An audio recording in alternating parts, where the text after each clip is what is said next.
Hai, Assalamualaikum. Apa khabar murid-murid semua? Cikgu harap semuanya dalam keadaan baik sahaja, ya. Baiklah murid-murid, hari ini Cikgu Alia akan buat penerangan berkenaan Unit 2, Pendidikan Seni Visual tahun 4, ya.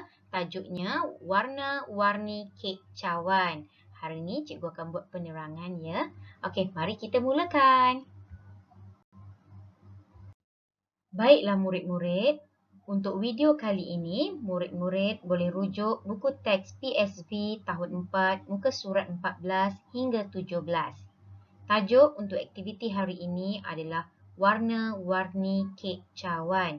Teknik yang akan digunakan adalah teknik mozaik. Terlebih dahulu, cikgu akan terangkan apa itu teknik mozaik. Okey, teknik mozaik ialah proses menyusun dan menampal bahan secara bersebelahan, tidak bertindih dan masih menampakkan ruang latar. Ya, teknik mozaik boleh digunakan dalam aktiviti menggambar. Mozaik berbeza dengan collage, ya murid-murid. Okey, di sini cikgu ada sediakan sedikit nota berkenaan teknik collage supaya murid-murid dapat membanding beza dan atau membuat perbezaan antara kedua-duanya, ya. Teknik collage adalah teknik tampalan bertindih secara terancang pada suatu permukaan. Dia bertindih-tindih. Mozaik tidak bertindih, ya, tapi collage bertindih-tindih. Seterusnya, mozaik kreatif. Okey. Boleh tengok buku teks muka surat 15. Okey. Terdapat pelbagai bahan sama ada semula jadi, bahan buatan manusia atau gabungan kedua-duanya yang boleh digunakan untuk menghasilkan karya teknik mozaik. Okey. Bahan-bahan ini akan mempengaruhi hal benda atau hal situasi bagi karya yang akan dihasilkan. Baiklah, ini pula adalah contoh bahan buatan manusia dan bahan semula jadi yang melalui proses sesuatu susunan, maka boleh menghasilkan sesuatu gambaran. Okey, di sini kamu boleh rujuk buku teks kamu muka surat 15. Okey, bagaimana penyedut minuman disusun mengikut susunan melintang akan boleh menghasilkan gambaran seperti bumbung bangunan dan boleh juga menghasilkan banyak jenis gambaran lain lagi, ya, tapi di dalam buku teks kamu inilah contoh yang diberikan. Kemudian kita ada duit shilling. Sekiranya kita gunakan susunan melingkar, maka kita dapat menghasilkan gambaran siput. Dan sekiranya kita menggunakan penutup botol, kita menggunakan susunan pancaran, maka kita dapat menggambarkan sekuntum bunga. Kemudian sekiranya kita menggunakan bahan semula jadi seperti kacang, kumpulan kacang ni banyak, ya. Kacang dal, kacang tanah, kacang hijau, kacang merah, kuaci, itu semua dalam kumpulan kekacang. Okey, apabila kita gunakan kekacang ini dan disusun dalam bentuk beralun, maka kita dapat membuat gambaran ombak. Dan sekiranya kita menggunakan ranting, kemudian kita buat susunan menegak, kita dapat menghasilkan gambaran dinding bangunan. Ini adalah contoh karya mozaik yang terdapat di dalam buku teks kamu. Kamu boleh rujuk muka surat 15. Okey. Apa yang ingin ditekankan di dalam buku teks kamu adalah bahagian imbangan, iaitu terdapat dua jenis imbangan yang perlu kamu tahu. Pertama, imbangan tidak simetri yang terdapat pada gambaran cendawan dan imbangan simetri yang terdapat pada gambaran karya nenas. Okey. Imbangan simetri adalah imbangan yang mempunyai keadaan kiri dan kanan yang sama. Okey, ataupun atas dan bawah yang sama. Imbangan tidak simetri adalah imbangan yang tidak sama di antara bahagian kiri dan kanan ataupun bahagian atas dan bawah. Di dalam contoh mozaik yang ditunjukkan ini terdapat 3 bahasa seni visual yang dapat cikgu kenal pasti. Pertama, jalinan sentuh. Kedua, kontra yang terdapat pada penggunaan warna dan rupa yang ditonjolkan, yang bulat dan tajam. serta imbangan yang berbeza iaitu imbangan tidak simetri dan imbangan simetri. Baiklah, mari kita lihat alat dan bahan yang diperlukan dalam aktiviti kali ini. Baiklah murid-murid, kita ada kad keras ataupun mounting board, jaluran kertas warna. Kalau tak ada, tak apa, kamu boleh guna kertas warna biasa. Nanti cikgu akan tunjukkan caranya dalam tutorial macam mana nak buat jaluran kertas warna kita sendiri, ya. Kemudian kita ada kertas bergelugur ataupun jika tak ada, kamu boleh cari kotak biasa, kita ambil bahagian dalam yang bergerigi tu, ya. Kemudian batang aiskrim, ini kamu boleh beli atau kamu ada dalam simpanan kamu, kita boleh pakai, ya. Kemudian majalah lama yang dah dibaca digunalah, lidi sate ataupun lidi kelapa, gam putih macam susu, ya. Tapi kalau tak ada masalah, kita masih boleh gunakan gam air jernih biasa tu, ya. Kemudian gunting. Gunting ni kita nak gunakan untuk potong bahan-bahan kita. Perkembangan idea. Baiklah, paparan ini menunjukkan tentang bagaimana cara sesebuah perkembangan idea dizahirkan. Okey, dalam paparan ini ditunjukkan bagaimana dari subjek matter yang sebenar, hal benda yang asalnya diolah dalam bentuk lakaran atau cuba digambarkan dalam bentuk lakaran. Okey. Jika kamu lihat dalam paparan, terdapat dua lakaran di mana lakaran pertama merupakan bagaimana hasil lukisan semula subjek matter yang asal ataupun hal benda yang asal dilakarkan semula. Okey, dalam lakaran pertama. Namun demikian, lakaran kedua merupakan janaan sendiri idea bagaimana lakaran kek cawan dilakukan, ya. Kalau untuk tugasan kamu nanti pun macam ni juga, kamu boleh pilihlah antara lakaran pertama ataupun lakaran kedua untuk dibuat karya kamu. Tapi sebagai proses perkembangan idea, cikgu tunjukkan prosesnya adalah daripada objek sebenar, hal benda yang sebenar, subjek matter dia, kita ambil, kita lakarkan dia, ya. Itu adalah proses perkembangan idea dari mana objek sebenar menjadi lakaran. Proses ni adalah proses yang biasa terdapat dalam mana-mana aktiviti pendidikan seni visual, ya.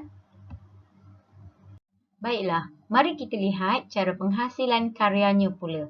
Okey, hal yang pertama, kamu lukis semula lakaran kek cawan yang dipilih pada cardboard. Tadi tu, sebelum tu tadi kita hanya lukis di kertas. Okey, yang bila kita dah mula dah nekat nak buat dah ni, kita perlu transfer kita punya lukisan ke atas mounting board kita. Kemudian yang kedua, gunting batang aiskrim mengikut saiz yang kita kehendaki. Okey, kita sukat dan kita potonglah kita punya batang aiskrim. Yang ketiga, susun dan tampal batang aiskrim menjadi mangkuk kek cawan. Jangan rapat-rapat sangat. Kita pastikan dia rapat di bahagian bawah dan atasnya renggang sebab itu adalah dia punya susunan ruang dia memang macam tu untuk menampakkan perspektif dia, ya. Okey, yang seterusnya yang keempat, letak lidi pada hujung jaluran kertas warna dan gulung dengan ketat. Kita ambil lidi dengan tangan kanan kita, jaluran kertas warna pada tangan kiri, di hujung lidi kita letak gam sikit, lepas tu kita letak kertas, kita gulung sampailah kertas tu bergulung dan gemuk. Kemudian kita letak gam sikit lagi. Okey, tengok nombor 5. Gamkan pada bahagian hujung gulungan kertas tadi. Bila dah habis kita menggulung, maka terhasillah paper quilling yang telah siap. Okey, hasil inilah nanti yang akan kita susun dalam projek kita. Ini semua kamu boleh rujuk dalam buku teks muka surat 16, ya.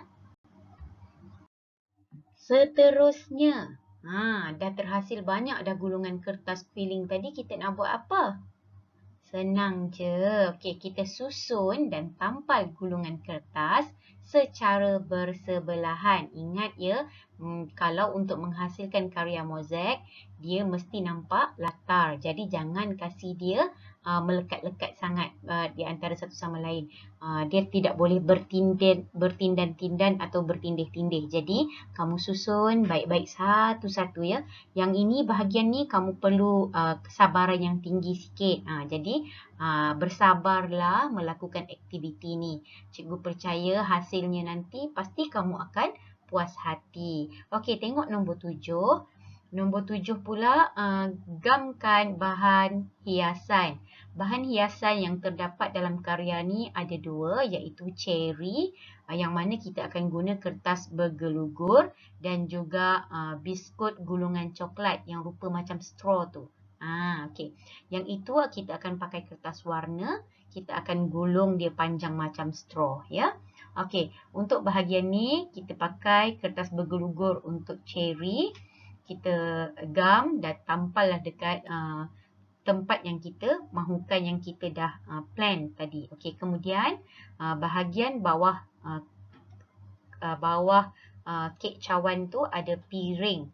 Piring tu pun kita gunakan kertas bergelugur ya. Kemudian bahagian yang kita nak buat meja, kita akan gunakan kertas dari majalah. Warna apa pun kamu boleh guna. Contoh yang ditunjukkan dalam ini adalah contoh dari buku teks kamu muka surat 17. Walau bagaimanapun, sekiranya kamu ada cadangan atau idea kamu sendiri, kamu boleh zahirkan dalam karya kamu. Tak ada masalah. Cikgu lagi suka ya. Okey, kemudian kamu tengok di bawah sekali. Ya, inilah contoh mozaik kek cawan kamu yang telah siap. Macam inilah rupa kamu punya hasil karya sekiranya kamu ikut atau kamu buat sebiji-sebiji seperti yang dalam buku teks. Okey, tetapi kalau kamu buat ikut kamu punya perkembangan janaan idea sendiri, barangkali rupanya sedikit berbeza. Namun cikgu percaya bahasa seni yang digunakan atau aktiviti yang digunakan, bahan yang digunakan mungkin hampir sama sahaja dengan yang ditunjukkan dalam buku teks ya. Bahan dan olahan dalam karya.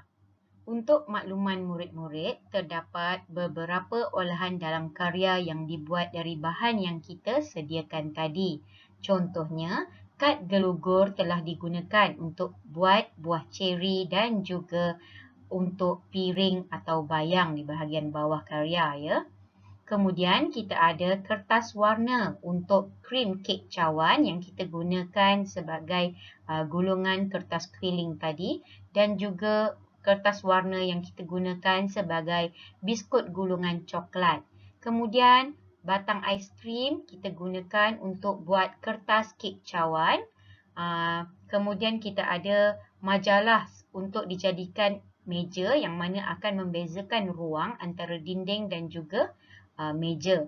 Kemudian kita ada kad keras untuk latar belakang ataupun sebagai dinding. Dan inilah dia bagaimana bahan dan olahan yang digunakan di dalam karya ini. Baiklah, ini adalah bahasa seni visual dalam karya yang dapat cikgu kenal pasti. Tapi cikgu percaya barangkali ada yang cikgu tertinggal atau terlepas pandang. Bahagian yang itu kamu boleh tambah kemudian nanti ya. Tapi buat masa sekarang ni, hanya inilah yang dapat cikgu kenal pasti ya. Bahasa seni visual yang terdapat dalam karya ini adalah harmoni, di mana warna yang digunakan pada krim kek cawan itu adalah warna-warna yang harmoni. Jalinan yang terdapat dalam karya adalah jalinan sentuh yang mana kita dapat rasa dengan sentuhan kita, tangan kita dapat rasa permukaan dia. Okey, yang paling ketaranya adalah dekat buah ceri, krim, batang aiskrim, lepas tu bahagian piring dia, meja dia, memang kita dapat rasakan dia punya jalinan sentuh. Okey, kontra pula terdapat pada warna buah ceri dengan dinding. Okey, warna merah dan juga kuning, serta warna biskut gulungan coklat dengan dinding. Warna coklat dengan kuning itu adalah warna yang kontra, sangat berbeza. Kemudian ruang, terdapat 2 ruang kat sini. Satu ruang belakang, satu lagi ruang hadapan. Ruang hadapan adalah meja dan ruang belakang adalah dinding. Dinding tu adalah kad yang warna kuning. Meja tu adalah kertas dari majalah yang kita gunakan yang warna ungu dalam karya ni ya. Seterusnya kita ada imbangan. Imbangannya adalah imbangan tidak simetri kerana kiri dan kanannya tidak sama ya. Seterusnya kita ada kesatuan. Kenapa cikgu letakkan kesatuan? Kerana cikgu percaya kesemua unsur seni yang ada dalam karya ni saling melengkapi sebagai sebuah karya. Dan mungkin juga kita boleh tambah lagi kepelbagaian juga ya. Okey. Baiklah murid-murid, ini adalah 6 perkara apa yang telah kamu pelajari dari video kali ini. Pertama, perbezaan antara mozaik dan collage. Kedua, mengeksplorasi bahan serta teknik susunan dalam proses penghasilan karya. Yang ketiga, proses penghasilan karya dari pemilihan bahan, penjanaan idea, proses lakaran, sehinggalah karya siap. Keempat, dapat merancang pemilihan media dan merancang untuk memanipulasi media secara kreatif sebelum menghasilkan karya sendiri pada pembelajaran akan datang. Kelima, memahami dan mengetahui proses teknik mozaik dengan lebih mendalam kerana kamu telah mengetahui proses penghasilan teknik mozaik tidak boleh bertindihan antara satu sama lain. Dan yang keenam, mengenal pasti dan membanding beza bahasa seni visual iaitu jalinan, imbangan, ruang, kontra dan lain-lain yang terdapat dalam contoh karya akhir. Baiklah, seterusnya, apakah tugasan kamu pada minggu ni? Mudah je. Tugasannya, pilih dan buat salah satu lakaran berikut. Okey, kamu ada 2 lakaran dekat sini. Kamu hanya perlu pilih salah satu sahaja.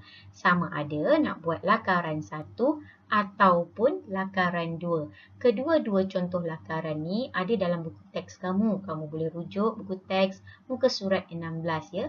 Buat salah satu sahaja. Terus buat ke atas kad keras kamu atas mounting board kamu untuk kita buat aktiviti seterusnya pada minggu hadapan. Nampaknya setakat ini sahaja video cikgu untuk kali ini. Tutorial warna-warni kicauan akan dibuat pada video seterusnya nanti. Jika kamu ada sebarang persoalan berkaitan tajuk pembelajaran hari ini, sila rujuk guru PSB kamu masing-masing ya. Sekian, terima kasih. Jumpa lagi. Bye-bye. Assalamualaikum.